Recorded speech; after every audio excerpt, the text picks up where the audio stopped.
If you're afraid of success, go ahead and tune out because this segment is not for you. Every year, Horowitz talks about change, but Insights EDU 2026, that's not another conference. It's the catalyst. It's where fresh data drops, revealing real insights on how modern learners are thinking, searching, and deciding right now. And here's a spoiler for higher ed leaders. Most institutions aren't keeping up.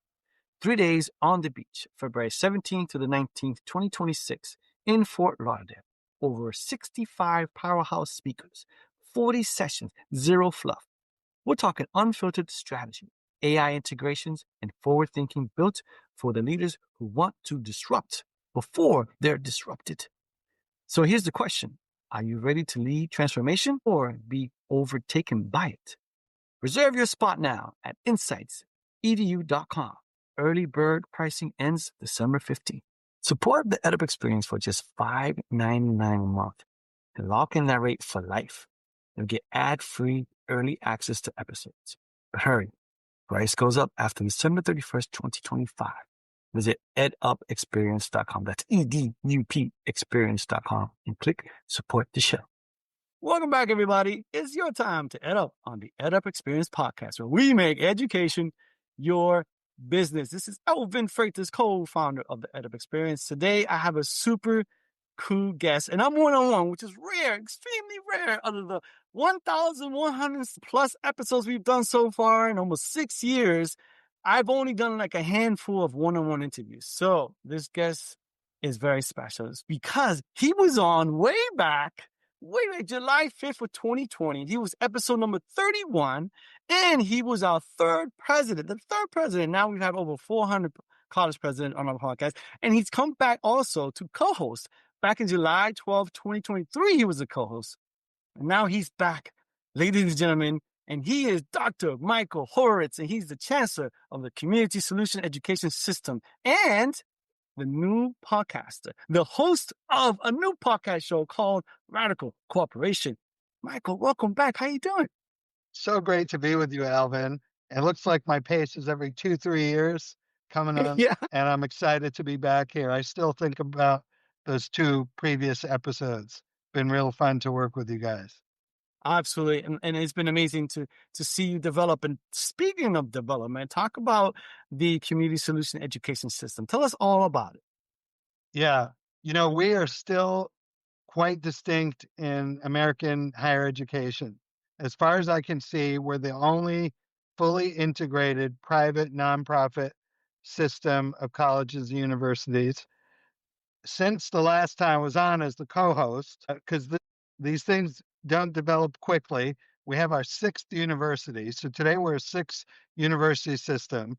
Our founding institution, the Chicago School, Pacific Oaks College and Children's School, Saybrook University, the Colleges of Law, Kansas Health Science University, and since officially 2023, University of Western States in Portland, Oregon. So we are out there as 6 universities working every day together, each with their own focus and with a lot of radical cooperation between each other. People in the past talked about shared services. I think that was more of a for-profit thing because they were selling stuff. We talk about shared infrastructure. I know you've met some of our marketing folks. Marketing is a department we do together. Finance is a department we do together. There's no reason for small colleges to take on all of these functions on their own. You can get higher level people. You can do it better. The thing that we find increasingly, we're now in our 15th year, it's the power of bringing people together, though. So our presidents meet together. Our provosts meet together. We have faculty assembly. We have a new leadership academy we're doing for faculty who want to move into administration. You win by creating community, by bringing people together. It's so hard for higher ed to do this. It's not part of the DNA of this industry or this sector, however you want to call it. I love how you dropped in there, Radical Corporation. Well done. That was awesome. So, I want to follow up real quick because Give us some numbers. What's the system look like in terms of students and staff, faculty? Break down some numbers for us for the Last second. year, we educated 13,500 students. I love saying this. Our typical student is a 35-year-old working woman in a graduate degree that has work and family responsibilities and wants to advance her or his life with a discipline, a specific profession. They're really important professions. And it's interesting. Of course, they're being changed by technology and AI, and none of them are going away because there are things like psychologists, social workers, physicians, occupational therapists.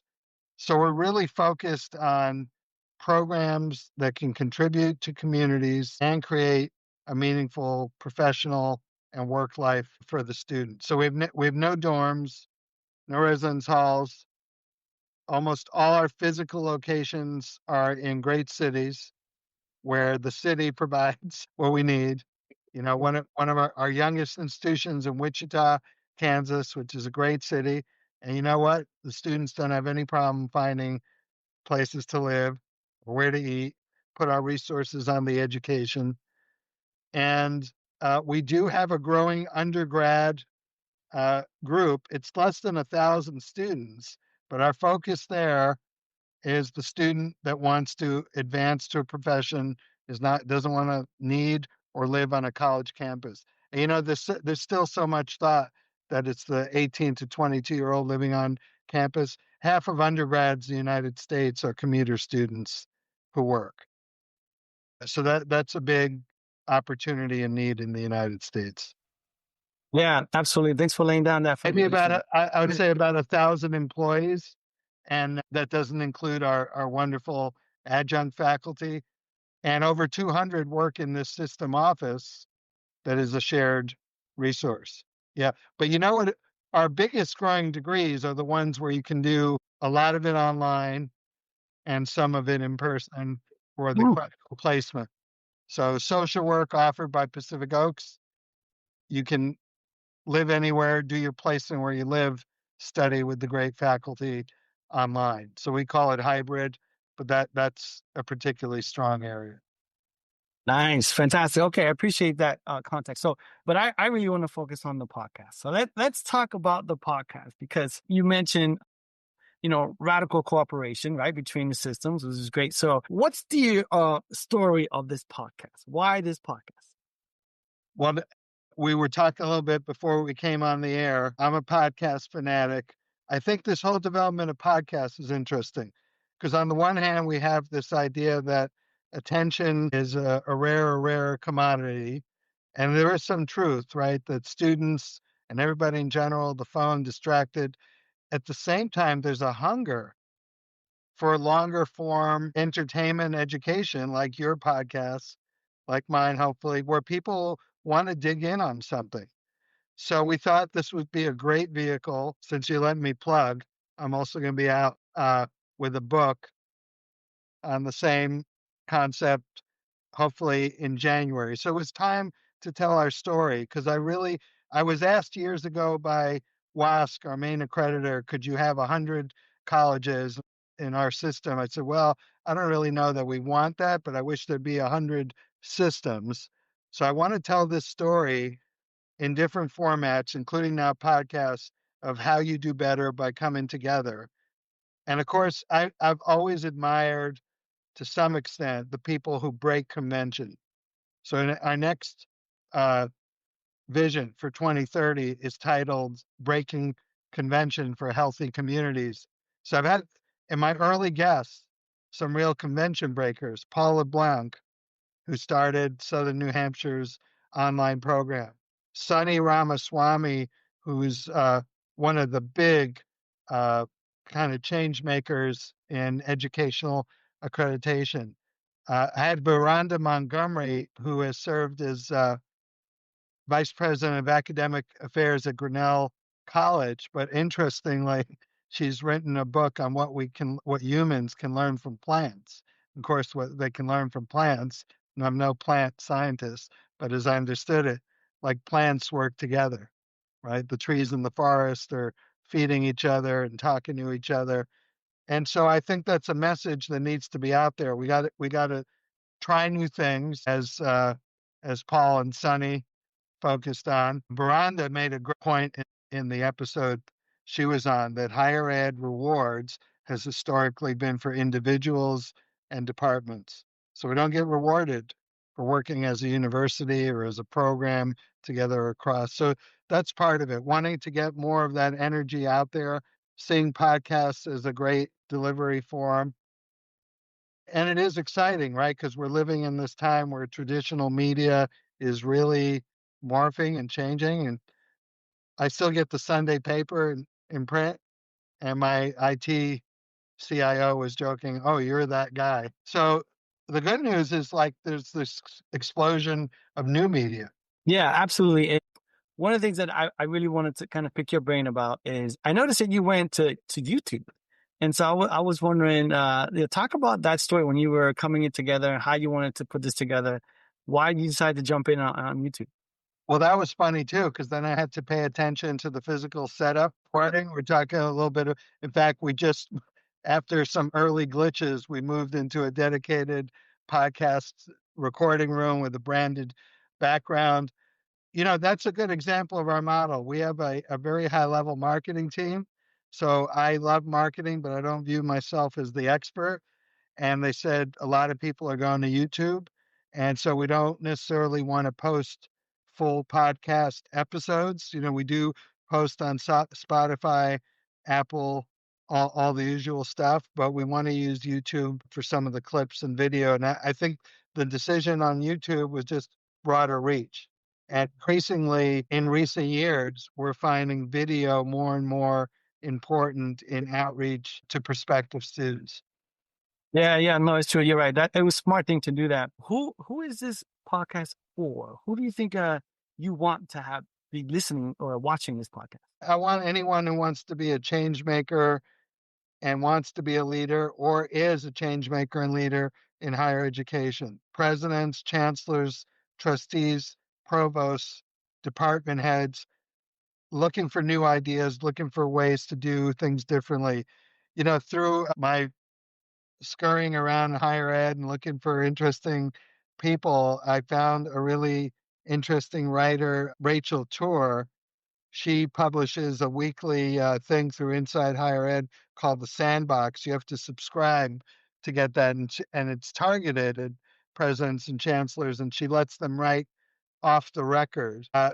And I think there's a need for these more open, frank conversations among higher ed leaders. But one of the challenges she puts is when you talk to me or don't brag about your place. All you presidents are good about bragging about your place. Tell me something you saw somewhere else that you admire that you wish you were doing or had. And that's part of the excitement I had, for example, with Paula Blanc about hearing how he decided to blow things up at a small liberal arts university, as well as the challenges. And I want to create that space for anyone who wants to experiment with new ideas and learn how to work together. I also want to advance, not everything has to come from higher ed. I talk about this in the book and on the podcast. I've learned a lot from restaurateurs I admire, from Zingerman's Community of Businesses, which is started as a deli, because they're also thinking about educating people, serving people. So a place for new ideas. Yeah, that's great. Something I realized just now is that I don't think we've ever heard your journey. Like, how did you get to where you are now? Obviously, being a chancellor, but then also being a podcast host. So, tell us about your journey. I want to hear all about it. I'm a first generation student, and so is my wife. And we feel lucky now. We support scholarships in our system for that demographic. And, my parents were immigrants and struggling actors. So they hammered into me like education and a profession. And a friend of mine said, "You know what?" I said, "But I don't know which one." He said, "Well, clinical psychology, you can work on your own problems. It's a bit of a stereotype and have a great profession." I got very interested. I became a clinical psychologist and a psychoanalyst. I did my training. I worked in a medical center, Northwestern Medical School. I didn't like the over medicalization of psychology and other disciplines. And at that time in the 90s, schools of professional psychology were a relatively new and young thing. I got really curious. I decided to apply for jobs in that space. People at Northwestern said, "You're going to ruin your career. You know, we're prestigious and these places are, you shouldn't even exist." Years later, Steve Trachtenberg was a great president. I told him the story. They said, "You ruined your career." And he said, "Well, you did ruin your career, but look how much fun you've had." And these places, again, out of the box, they were the schools that said psychology should have a professional degree, the PsyD, like a medical degree. So that got me into the education space. I was a faculty member, a dean. The other thing is I was not hired at the Chicago school because they said I didn't have enough experience, and I became president 12 years later. That's great. I ended up at a competitor called the Illinois School, which was a for-profit. I'd never even heard of for-profit higher education. I spent 12 years in that system, and I got a de facto MBA degree. So I learned about the business of higher ed. That led the Chicago school to hire me, grew the Chicago school through what I had learned throughout my career, but also how you start new programs, open new campuses, develop online. When the Chicago school went from 200 plus students when I came in, we were nearly 3,000, and we'd open campuses in other cities and online. I thought there's got to be a way to create a model to bring schools together.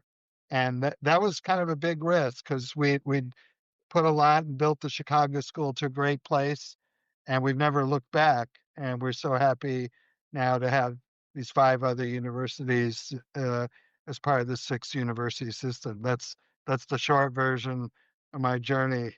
When you have a 5-hour episode, I'll be able to go into it. Yeah, I'm first generation too. That's awesome. I totally get that, and I can relate to that. And so, one of the things that I wanted to go back to is that you mentioned the book. Can you talk a little bit more about the book? Now you got me curious. Block out your calendar, bring your team, and lock in your spot because Insights EDU early bird pricing ends December 15th. We'll see you in Fort Lauderdale, February 17th to the 19th, 2026, for 3 days that will disrupt what you think you know about marketing and enrollment for today's modern learner. The EdUp experience has delivered over 1,000 episodes with higher ed leaders from around the world. Now you can support the show for just $5.99 a month and lock in that rate for life when you join before December 31st, 2025. You'll enjoy ad-free early access to episodes. Go to edupexperience.com. That's EDUP experience.com. Click support the show and secure your lifetime rate today. Yeah, radical cooperation in higher education, and it'll be the longer version of what I just told you, and hopefully with some lessons I've learned and that people can take away. One reason we've talked to nearly 200 schools and we only have 6. 2 things jump out. I try to tell the story in the book. People come too late. They're already broke. That's not the time to be thinking about a new model. It takes time. Zingerman says this, great things take time. And we try and do them fast, but when you think about regulation, talking to boards of trustees, can't come when you're broke. And the other one is people get so worried about control, and then they're so worried about that again, they often go out of business or decline. Having your own finance office, for example, or marketing, that shouldn't shape your identity or what you do as a college or university. It should be focused on students. Again, Sonny Ramaswamy, James Carville in politics said it's the economy stupid, and Sonny says it's the students stupid. And when he became president of a accrediting body, he said, we got to cut out most of these regs and rules except the ones focused on students and institutional sustainability. So the book is, I think we're going to get a initial printing to hand out a few places in October, and it should launch fully in January. Fantastic. Make sure you let us know where we can pick that up. Absolutely. Yeah, If you let me, I'll with come us. back and pitch it. Yeah. Yeah, we want to Published by celebrate it. published by Forbes Books. Been a great project. Talk about things take time. Uh, yeah, it takes time to work on a book. Yeah, absolutely. And one of the things that I was curious to know is that before you went into being a host, you were a guest and you co-hosted, and did you have certain perceptions of what it would be like? And then when you started, what have you learned? It's like, you know what? I thought it would be like this, and it is, or it is totally not. Like, talk to me about those learnings. Well, I've always been impressed with your podcast, the ease which you have with it, and I think some of it is because I came from parents who were actors, but I was initially shy, but I think I had that in me, the desire to perform. And then you realize how hard it is, uh, and you don't want to be overly scripted, right? So I think what I've seen even in recording the first 10 or 12 episodes, start with a lot of notes and scripting, and it's too paralyzing, right? So we've moved, the marketing team helps to get ready with background on the guests, focus of the episode, but we've built it down to some bullets.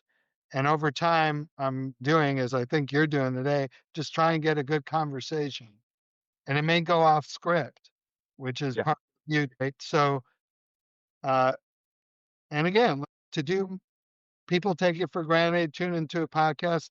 It's hard work. There's research. You got to get yourself in a, you got to make space, especially I have a lot on my plate every day.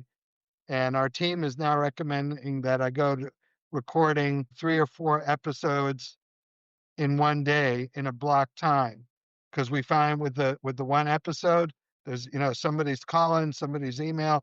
Let's just set aside the time and focus. Yeah, I know all about that. Yeah, Been doing it almost 6 years. I can totally relate with that. That's really great to hear. And you're right. It's a lot more work than people think it is, and it's not that easy. But once you get a system going, which is exactly what your team's doing, I think that really helps a lot. And before we got going today, you talked about and you talked earlier that you're a podcast junkie. You love podcasts. So I know you're busy. I mean, you're running a system. It's not. So, how are you learning? What obviously you're using podcast. What are your favorite podcasts? What are the other ways that you're gathering information as to keeping abreast with what's going on with AI, all the developments, how quickly technology is moving? Tell us about that it's process. crazy. You can't keep up because the way media split up, there's all these riches. So, and I'm a political junkie. I told you, we have this newer board member in our system, John Farrell, and he was saying when you start your career, your aperture is small because you're focused on one thing. As you move up in leadership, you have to get broader and broader. So I've tried to be really broad, even on the politics. I mentioned Tim Miller, the Bulwark. He's one perspective. Listen to Ezra Klein. It's another political perspective, right? And Ezra Klein in particular does long form, right? So I'm trying to, and I'm always studying kind of how are they uh, pumping engagement? Is it with humor? Is it with guests? There's another one called All In Yeah. that often has like four. Well, I guess they don't have the coordinator, but there's four of them on. By the way, and it's funny because now there's like the stars of the podcast world. There was one Hmm. episode where they had Ezra Klein and Larry Summers as guests, which, if you think about it, often these days we're so far from having true debates, like where people, so that was really interesting across very different political ideas. But I also listen to Kara Swisher, who's some, Oh yeah. you know, amazing with technology. Kevin Roos, tech in the New York Times. And then someone just told me today about philosophize this. So Hmm. I haven't listened yet, but he said, you want 30 minutes on different schools of philosophy?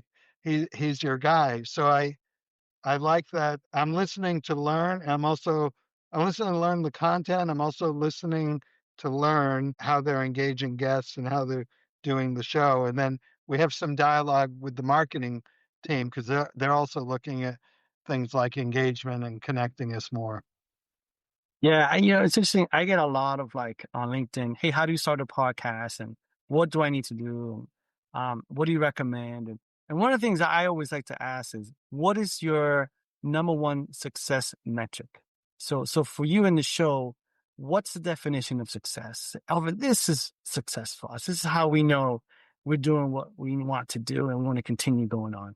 Well, one is qualitative. If I feel it was a great conversation with someone who can contribute new understanding to higher education. And I didn't mention we've had a bunch with internal leaders because we have some great people, our presidents and leaders. And then, this is the part where higher ed, like your podcast, the business of higher ed, are we getting engagement? So out the gate, I guess our marketing team is like, we're doing okay for a new, and we got miles to go. So if no one ends up listening, it's not successful. Then I could just call people up and have a conversation by phone. There's no need to do a podcast. So I think engagement and with the target audience. Yeah, no, that totally makes sense. And I think the key is just to be consistent, persistent, and continue to evolve. Like I mean, nobody, you've really had that. I mean, you must be the longest running higher ed podcast, but must be one of the longest running of any kind. yeah, yeah, I think so. And then the most episodes, over 1,000, which is absolutely insane. So, but again, it's like, what's your success metric? For us, we just want to connect with people like you, Michael. And then, we won. When you came on that 31st episode at President Series number 3, Joe and I were like giddy. Oh, we know Michael. That's amazing. How have you been so successful in getting so many leaders? I mean, it's Well, crazy. thank you for asking that. I appreciate it, bringing it back on me. That's awesome. I think it's been through LinkedIn. We doubled down on LinkedIn. We love LinkedIn, and it was a time where it was COVID time. Unfortunately, 2020, so a lot of people were home. So we were reaching out and saying, "Would you want to come on the podcast?" And we got a lot of people say yes, absolutely. And then That's it just kind of amazing. snowballed from there. Yeah, exactly. So it's There's been a snowballing. success builds success. Because someone told me about Smartless the Oh other day. yeah, good one. Yeah. Yeah, Then I realized, oh, this is 4 or 5 years old, starting COVID. So that was part of their success. I don't even think they're recording it anymore. But it's interesting how impactful the pandemic. We don't talk about it as much, maybe, but the effects are still. yeah, no, absolutely. And so, one of the other questions I had is, what are your thoughts about what's going on right now with higher education and AI?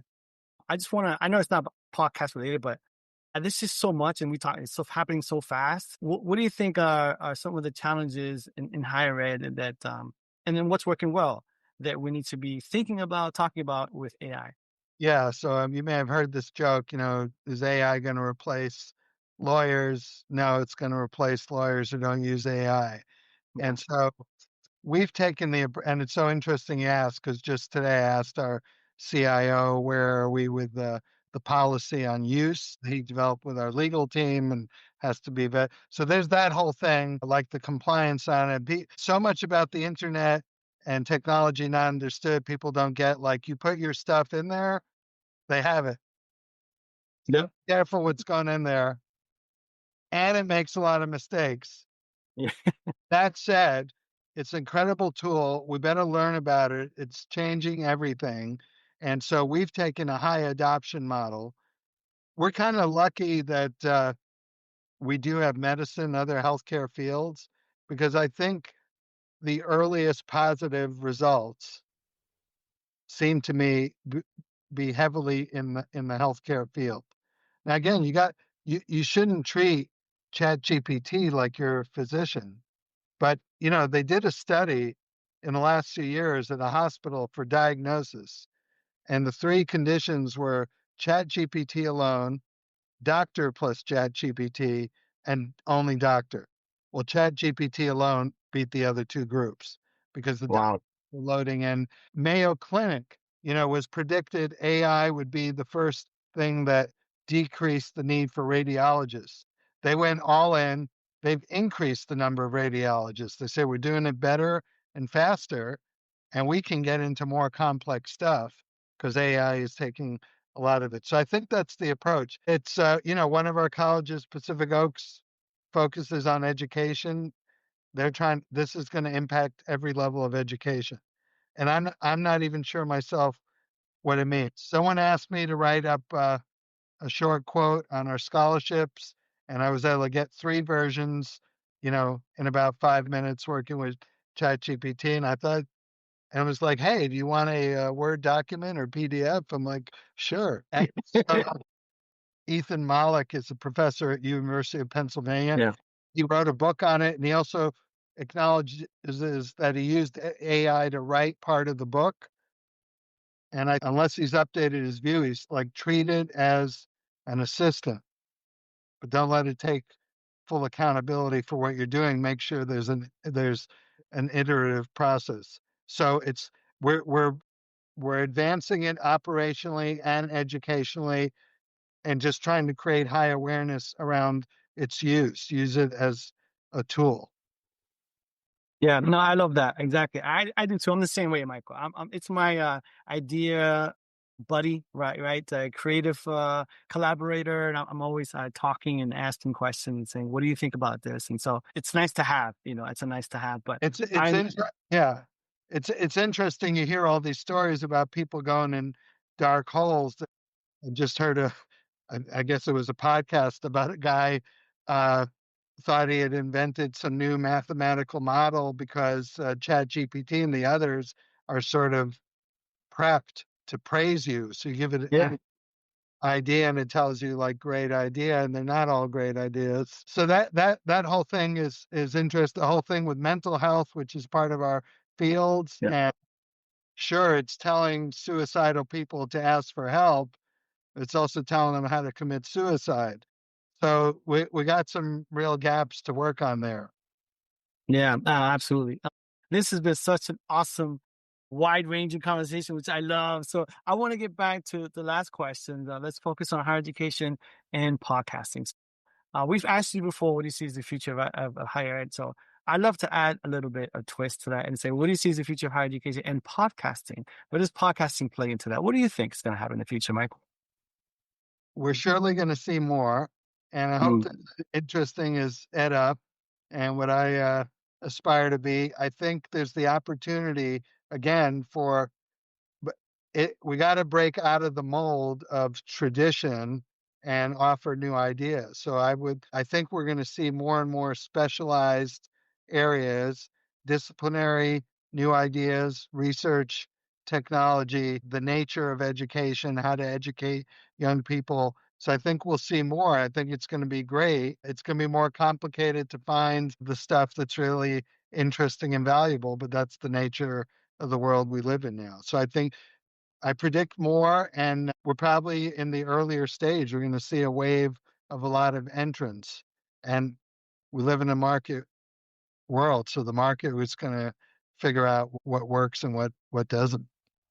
yeah, no, I agree 100%. Obviously, I've seen it too. And I mean, we just had Higher Ed PodCon in July in Chicago, and we're having PodCon 2 in Cleveland, Ohio in July of 2026. And, to see faculty teaching how to podcast was to me just mind blowing. And then to hear stories of faculty who are using podcasts as micro learning tools, and they're creating their own podcast, which is fantastic, So that helps with retention, and it helps with increased enrollment, things like that. So this is You, so many.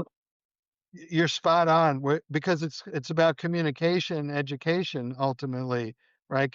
We're building our biggest campus. It's going to open in Chicago in 2026, right? We're building a recording studio in. Who would have thought in the past that, right? And it's both for podcasts and for faculty to record lectures. One thing I was so impressed with when I visited Touro University Medical School in Harlem in New York, they not only had a studio, they'd hired a professional actor to work with the faculty because this is all part of the thing of how do we educate more effectively, and communication's a big part of it. So kudos to what you're doing. Got to make sure we make note of that PodCon 26. I appreciate that. Yeah, it's been fantastic to learn what everyone's doing in the So that's all. storytelling. Is that all higher ed? Yeah, it was all higher education. We had some people outside of higher ed that showed up too, and it was just fantastic. The networking was amazing, and now we're planning to start an international higher education podcasting association, HEPA Global, we want to call it. So that's going to be a lot of fun too. So everyone who's listening, look out for that. But I want to say, Michael, this was awesome. So where can they go listen to the podcast? Go to Spotify or Apple or YouTube and look for Radical Cooperation. And you want to find out more about me and the Community Solution, follow me on LinkedIn and Absolutely. have to engage with the public. And thank you again for letting me be on EdUp for the third time. Third time's the charm. So I'm going to outro you properly. We're going to put all that stuff in the show notes so people can access it. So ladies and gentlemen, he is Michael Horowitz. He is the Chancellor of the Community Solution Education System and the host of the new podcast called Radical Cooperation. Michael, thank you so much for being with us again. Thank you so much, Elvin. And with that, ladies and gentlemen, you've just EdUp'd. If you're afraid of success, this message isn't for you. Every year, higher ed talks about change. But Insights EDU 2026, it's the catalyst. The Modern Learner Report drops here first, revealing how learners are thinking, searching, and deciding right now. Spoiler, most institutions aren't keeping up. 3 days on the beach in Fort Lauderdale, February 17th to the 19th, 2026. Over 65 powerhouse speakers. Real strategy, real data, only built for leaders ready to own their transformation. Reserve your spot now at insightsedu.com. Early bird pricing ends December 15th. EdUp Experience has brought you powerful conversations with more than 400 college presidents and higher ed leaders, over 1,000 episodes and counting. Now, we're inviting you to join us in shaping the future of higher ed podcasting. For just $5.99 a month, you lock in that rate for life. But only if you sign up before December 31st, 2025. As a supporter, you'll get ad-free early access to episodes. Prices go up after December 31st, but your rate never will. Visit edupexperience.com. That's EDUP experience.com. Click support the show and join our community today.